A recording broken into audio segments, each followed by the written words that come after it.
Mesdames et messieurs, nous continuons notre promenade à travers le monde du tantrisme, qui est, je le répète, non seulement un yoga, mais aussi un art de vivre et un art de comprendre la vie, et spécialement le couple. Je vous ai parlé l'autre jour des arcanes féminins. Ils sont toujours donnés comme féminins, puisque la femme représente l'énergie. Et derrière l'arcane féminin, il y a toujours un principe. Ce qui fait que dans un couple, un arcane peut s'incarner aussi bien dans l'homme que dans la femme. Il représente l'énergie.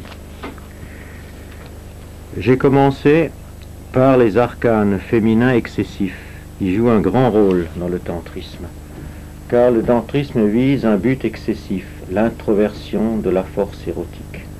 Il faudra donc extérieurement aussi un pôle excessif, donc un arcane violent.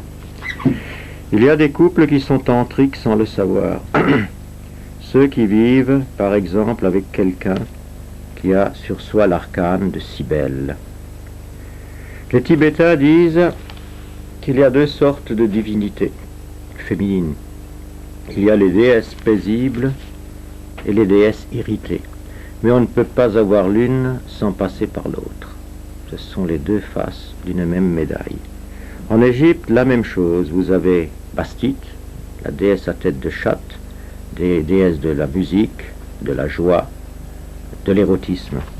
Et vous avez Sekhmet, à tête de lionne, déesse du sang, de la colère, de la vengeance, des règlements de compte. En Inde, la même chose. Lakshmi, déesse de l'amour et de l'argent, et Kali, déesse du sang et des règlements de compte. C'est la même que la Sekhmet égyptienne.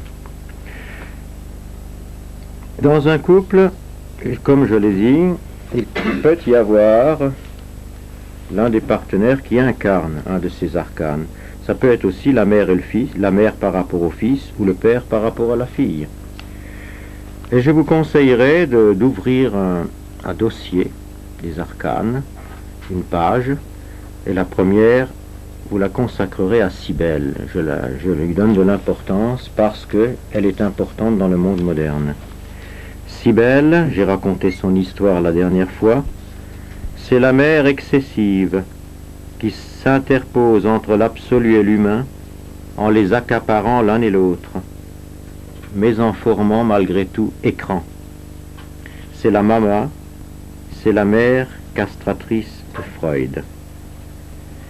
Cette Cybèle a ressurgi curieusement avec Freud, et c'est intéressant sur le plan d'une certaine archéologie insolite. Je vous ai raconté qu'au début de notre ère, la religion de Cybèle était sur le point de triompher de toute la religion païenne gréco-romaine. Et puis est arrivée la religion chrétienne, et les deux ont été en concurrence. C'est la religion de Cybèle qui a provoqué les persécutions des Romains contre les chrétiens. C'est elle qui a déclenché tout cela. Dans la religion de Cybèle, il y avait deux arcanes qui reviennent avec Freud. D'abord, l'attirance incestueuse du fils de la déesse pour la mère. D'autre part, la castration de l'homme, les prêtres castrés. Curieusement, on retrouve cela chez Freud.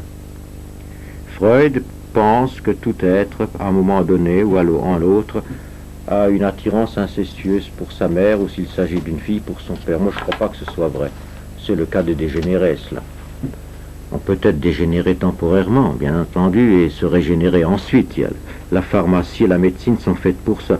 Mais je ne crois pas que ce soit une attitude normale. En revanche, il a vraiment réinventé l'arcane de la mère castratrice, qui existe, c'est certain. Donc Freud, c'est une sorte de résurgence et de revanche de la religion de Cybèle. Une revanche dans quel sens? La grandeur du christianisme était dans la sublimation de la sexualité. Mais sa force était dans la compression de la sexualité, comme celle de l'islam. Or, Freud décompresse.